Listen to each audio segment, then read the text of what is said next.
Slave that we know about him usually comes from the observations of the enslavers. So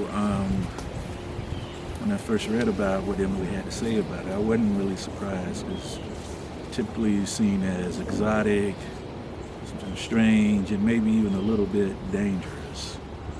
I don't know.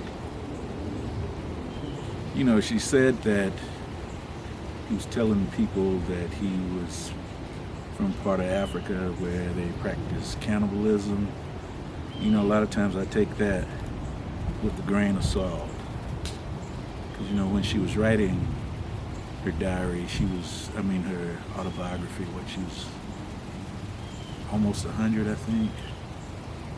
So you take that stuff with a grain of salt when you start thinking about really older people, talking about their childhood memories, because none of our memories get better. So when I read that, I took it with a grain of salt, but then I also understood that from the stuff I learned in school, that the type of body modification was common. But also,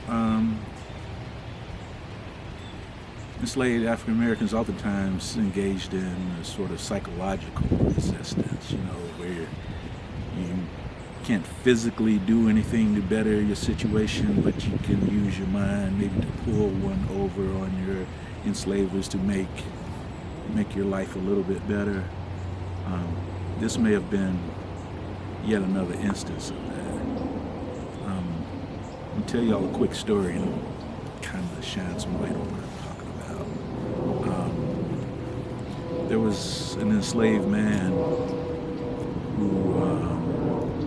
whose master told him that he wanted him to kill a few hogs, because they were expecting guests and they wanted to cook the hogs. So he says okay, but he gets up the next morning, he knocks on his master's door, and he says all of the hogs have died of something called mellitus. Mellitus is M-A-L-L, itis. This guy doesn't know what mellitus is, but he says, okay, well, if they died of this disease, y'all can have them. And they ate every single one of those hogs, right? In the slave community, they feasted on all of these hogs. And they died of mellitus because that night, that slave and a few of his friends skipped into the hog pen armed with mallets. And they hit every single one of those hogs in the head with the mallet, killing them. Hence, mellitus. Okay, that's a true story, a story of resistance. Why? Because he's playing with the fact that the guy is looking at him like he's ignorant, like he's kind of strange, and he uses that for his advantage.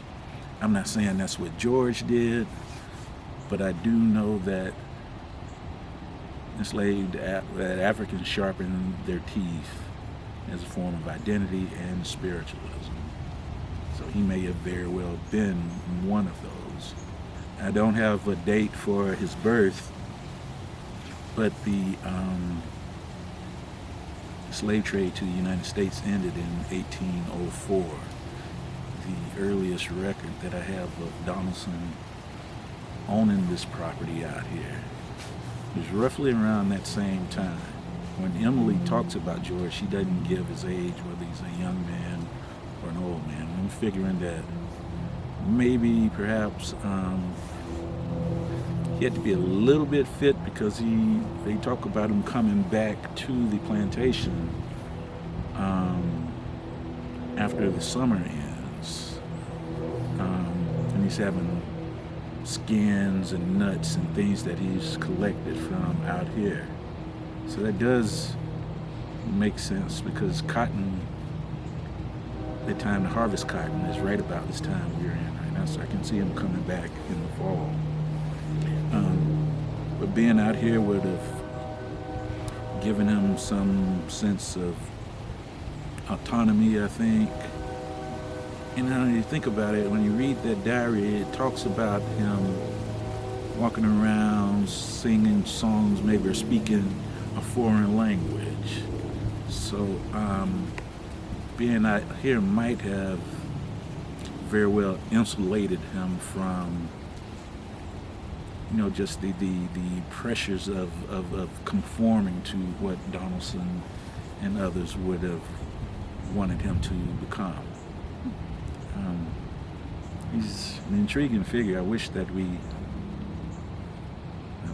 had more record on him, but I believe that in order to figure out what he would have been like, we're going to have to study the enslaved people on the plantation right across the way.